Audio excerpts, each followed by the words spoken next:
এখন বাজে 8:22 আর আজকের ব্লগটা এইমাত্র শুরু হলো। এই ছোটো আমাদের এখন মাত্র ব্লগ শুরু হলো আর এইমাত্র সব ব্যাগপত্র গুছিয়ে নিয়েছি। এবার বেরিয়ে যাব, গিয়ে আমরা আসছি লোকনাথ ট্রাভেলার্সের হাত ধরে, তো ওখানে যাব আর গিয়ে কথা বলবো, কথা বলে তারপরে যাবো আমরা গিয়ে বোটে উঠবো। এখন সবাই রেডি, আসো তোমার কমপ্লিট, ব্যাগ নিয়ে আসো। আর এখানে আমাদের সাউথের সুপারস্টার মিস্টার পলাশ কুমার সেন, বুকিং করতে পারো, বুকিং চার্জ 1.5 লাখ টাকা আর চার্জ তো 1 কোটির উপরে নেয়, বাট আমি যদি বলো তো দেখো ফাইনালি রেডি হয়ে গেছি। আর আমাদের এটা ব্লগ চ্যানেল হচ্ছে, তাই ব্লগ হচ্ছে এখন। আর এখন আমরা যাব ক্যানিংয়ের উদ্দেশ্যে, ক্যানিংয়ের স্টেশন কাছে যাবো, ওখানে লোকনাথের ট্রাভেলার্স যে আছে ওখানে গিয়ে কথা বলবো। আর আমরা টোটোয় করে বা অটোয় করে চলে যাবো আমরা আমাদের গন্তব্যস্থলে, ঠিক আছে? তারপরে এখন যাই, চলো সবাই রেডি, ঘেবাও রেডি। এই দেখো জুতোটা প্রথম কিনলাম, এই প্যান্টটাও নতুন, জামাটাও নতুন, গেঞ্জি নতুন, আর তখন দেখো সব নতুন নতুন। আর এই ব্লগ কি হচ্ছে কি বলতে চাইছি আমি বুঝতে পারছি না, কারণ এর নাকি যে চ্যানেল শুরু হবে এখনও একটাও ভালো করে ভিডিও বানাতে পারেনি, পোস্ট হওয়ার পরে পেমেন্ট পাবে। তো এখানে আমরা রুমটাই ছিলাম, রুমটার নাম কি আছে? পথের সাথী, তাই তো? পথের সাথী গেস্ট হাউস। কি রুম রেট কেমন থাকে? রুমগুলো ঠিকঠাকই ছিল, ভালো ছিল। আর এখানে কিন্তু তোমরা করতে পারো, স্টে করতে পারো। চলো আমরা যাই, 1:24 আমাদের টাইম হয়ে গেছে, বেরোতে হবে। এখন আমরা যাব কিন্তু আমাদের মেন গন্তব্যস্থলে। তো আমরা ছিলাম এই পথের সাথী গেস্ট হাউসে, এখানে রেডি হয়ে গিয়ে সবাই যাচ্ছে। এখন আমরা ওই লোকনাথ ট্রাভেল এজেন্সিদের ওদের অফিসে, ওখানে গিয়ে আমাদের গাড়ি আছে, গাড়িতে করে আমরা চলে যাব সেই যেখানে আমাদের লঞ্চটা ধরতে হবে। সবাই রেডি, এখন বাজে 8:25 মতো হয়েছে, সবাই রেডি। তো আমরা বেরিয়ে কিন্তু এখন চলে যাব ওই লোকেশানে, সবাই যাই চলো। আমরা এই পথের সাথী হোটেলে শুনেছিলাম, এবার আমরা বেরিয়ে যাচ্ছি ওই কি ম্যাজিক স্ট্যান্ডের দিকে, ওখানে গিয়ে আমরা অফিসে গিয়ে কথা বলবো, তারপর আমরা যাব আমাদের লোকেশানে।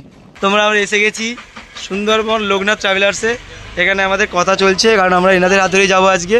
আর শীতের শুরুটা এনাদের ইলিশ উৎসব, মানে ইলিশ উৎসব নয়, এটা হচ্ছে শীতের উৎসব বলা এটাকে। তো আমাদের গাড়ি আসছে, বসে আছি এখানে, আমরা এক্ষুনি কথা বলে এবার যাব আমাদের এখানে। গাড়ি থেকে উঠে পড়তেছি, আমরা যাব একদম সেই যে লোকেশানে। গাড়ি এসে গেছে, এখান দিয়ে এবার যাবো, আমাদের প্রায় আধ ঘন্টা তো লাগেই। এদিকে সবাই এখন বসে গেছি, এবার যাবো আমাদের উদ্দেশ্যে। পিছনে অঞ্জনদা তমে চেপে পড়ছে, চলো আমাদের গাড়ি ছাড়লোই মাত্র। এবার কিন্তু সব অন্য যাত্রীরা চলে এসছে, এবার আমাদের জার্নি শুরু হবে। অনেকেই চলে আসছে এবারে, আর এটা ভর্তি হলে কিন্তু আমাদের লঞ্চ ছাড়বে, তার আগে ছাড়বে না। তো এখন আমরা এখানে উঠে, আমাদের খাবার আসেনি, তার আগে চানা খাবো সকাল সকাল একটু ছোলা দিয়ে। এখানে অঞ্জনদারাও নিচ্ছে, আমরা নেবো এখানে ছোলা। এখন আমরা বোটে ওঠার আগে একটু অনেক কিছু 2-3-4টা চিপস নিয়েছি, মালকিট বিস্কুট ম্যাডামের জন্য 6টা নিয়েছি, আবার 2টো কেক নিয়েছি। এখানে মানে যেহেতু ট্রি ছাড়বে আর আমাদের তো জলে থাকতে হবে এখন অনেকক্ষণ ধরে, তাই আমরা অনেক কিছু চিপস টিপস করে কিনে নিয়েছি, বসে বসে খাবো আর নদীর ভিউ দেখবো। গ্যাবাও আমাদের সঙ্গে আছে, আমাদের এসে গেছে। এই দেখো আমাদের বোট ছেড়ে দিয়েছে, আর ছাড়া মাত্র এসে গেছে সঙ্গে সঙ্গে গরম গরম কচুরি আর কষা একদম আলুর দম।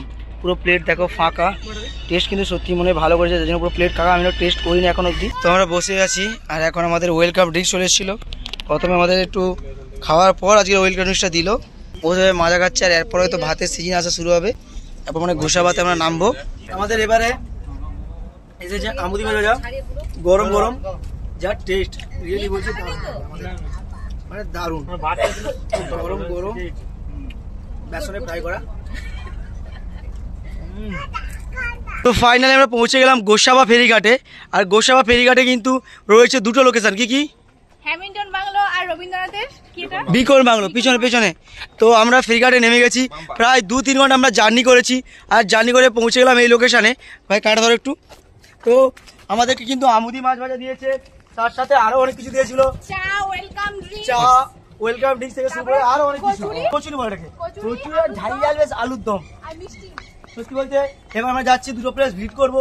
আর বোটে এসে কিন্তু খাওয়া দাওয়া রয়েছে, বুড়ি ভোজ খাওয়া দাওয়া। আজকে রয়েছে 2টো কি মাছের আইটেম, আই থিঙ্ক কি মনে পড়ে গেছে, বাট খাওয়া দাওয়া তো মহাভোজ হবে।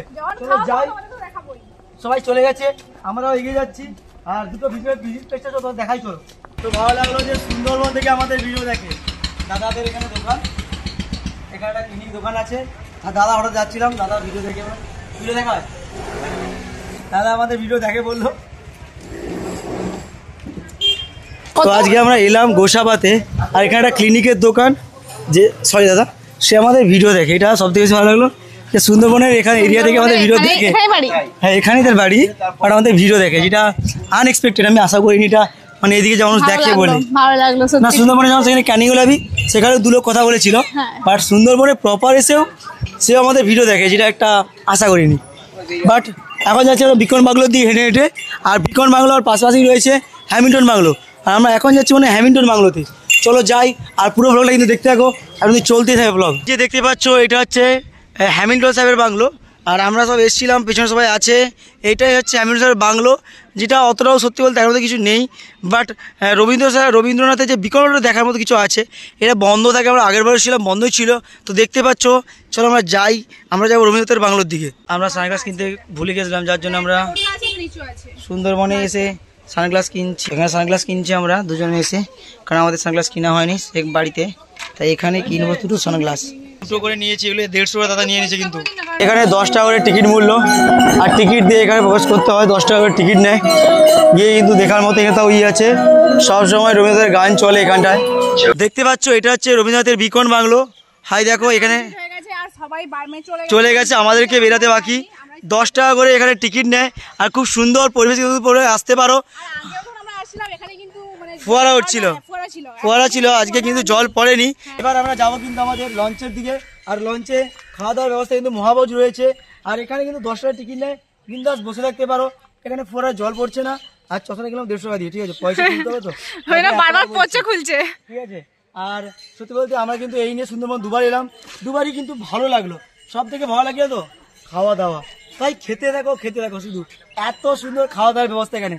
চলো আমরা যাই, আর গিয়েও কথা বলবো কি কি খাওয়া দেয়, সবটাই তোমাদের সঙ্গে এই ভিডিওতে শেয়ার করবো।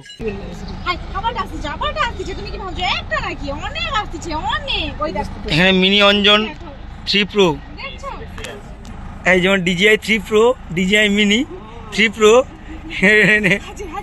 এই এদিকে এই মিনি অঞ্জন 3 প্রো, এটা ভার্সন 3.0। এখনো খিদা পেয়ে গেছে, এখনো খাওয়ার দেয়নি আমাদেরকে, বসে আছি, প্রচুর খিদা। তো সত্যি হলো খিদা পাইনি, পেট জাম। এই যে আলু ভাজাটা এত সুন্দর আমার লাগে, আমাদের সবাই ডবল করে নিয়ে ডাল, আলু ভাজা, যা খাবার চাইতেছি দুবার করেও কিন্তু দিচ্ছে আমাদেরকে। আর যদি আলু ভাজা আবার দ্বিতীয়বার মানে ডবল করে নিয়েছি আমরা, দারুণ। আরে তন্ময় গাওয়া তো কিছু বলতেই যায় না, তো খেতেই ব্যস্ত, এখন খিদা পেয়ে গেছে। চলো, এখন অনেক কিছু আসতে বাকি, শুধু এখন ডাল ভাত আর আলু ভাজা এসেছে। এখন 4টে বাজে, আমাদের বোর্ড এখন পাখিরালয়ে রয়ে গেলাম। এটা এখানে জাস্ট পাখিরালয়ে আমরা নামলাম, এবার রুমে থাকবো। রাতে আবার রয়েছে খাসি মাংসের ব্যবস্থা, চাউমিনের ব্যবস্থা, আবার বনফায়ারের ব্যবস্থা শুনলাম। তো হ্যাঁ, এখন চলে যাচ্ছে, আর বিকেল 4টায় আমরা রেস্ট নিতে এবার যাবো রুমে। তো এখন আমরা যাবো, চলো রুমে যাই, রুমে গিয়ে রেস্ট নেই, বাকিটা দেখাচ্ছি পরে ভিডিও। ট্রলিগুলো উপরে তোলা হচ্ছে, আর বললো যে এখানে ট্রলিগুলো রেখে দিয়েছি আমরা, হেঁটে যাবো রুমের দিকে। সবাই যাচ্ছে আমার রুমের দিকে, ট্রলি উপরে রেখা হয়ে গেছে কিন্তু, আর রুমের দিকে সবাই এগিয়ে যাচ্ছে। এবারে চলে এলাম আমাদের হোটেলে, আমরা এখানে স্টে করব। আমাদের বললো 27-28 আমাদের রুম নাম্বার, এখানে আজকে আমরা স্টে করব। চলো যাই, আর গিয়ে ফ্রেশ হয়ে আবার সন্ধ্যাতে গিয়ে দেখা হচ্ছে। তো আমাদের এখন বেজে গেছে, ঘুম পেয়ে গেল, সবাই ফ্রেশ হয়ে 7টা বাজে। এই কঙ্কু না কুঙ্কু, এই নুঙ্কু, এই অঙ্কুর, তুমি চাউমিন খাবা, তুমি ইউটিউবার হবা। তো রাতের কিন্তু আমাদের ডিনার এসে গেছে, আর এখানে সবাই মিলে খেতে বসেছি। মটন আমাদেরকে ফুরান দিয়েছে, প্রথমবার নিয়েছিলাম, দ্বিতীয়বার চারটে দেখো আবার দিল। প্রত্যেক পাত্রে মটন দেখতেই পাচ্ছ, কিন্তু ভর্তি মটন। আর সত্যি মটনটা এতটা সফট না, যদি না দেখায় তোমরা বুঝতে পারবে না। দেখো একবার, দেখে এদিকে দেখো একবার কতটা সফট, তো দেখাচ্ছি কতটা সফট, বুঝছো সব, দেখো কতটা সফট বুঝতে পারছো। আমি তো খেলাম, বুঝতে পারে কতটা সফট, কিন্তু মটন কিন্তু সত্যি প্রচুর সফট। আর আজকের লাঞ্চটা পুরো আর আজকের ডিনারটা পুরো জমে গেছে। আমি জানি না কেন প্রতিবারে আমি ডিনারকে লাঞ্চ বলে ফেলি, এটা সত্যি, আমি প্রতিবারে এটা আমার হবেই। আর গ্যাবা এখানে ক্যামেরা নিয়ে শ্যুট করছে, ঠিক আছে।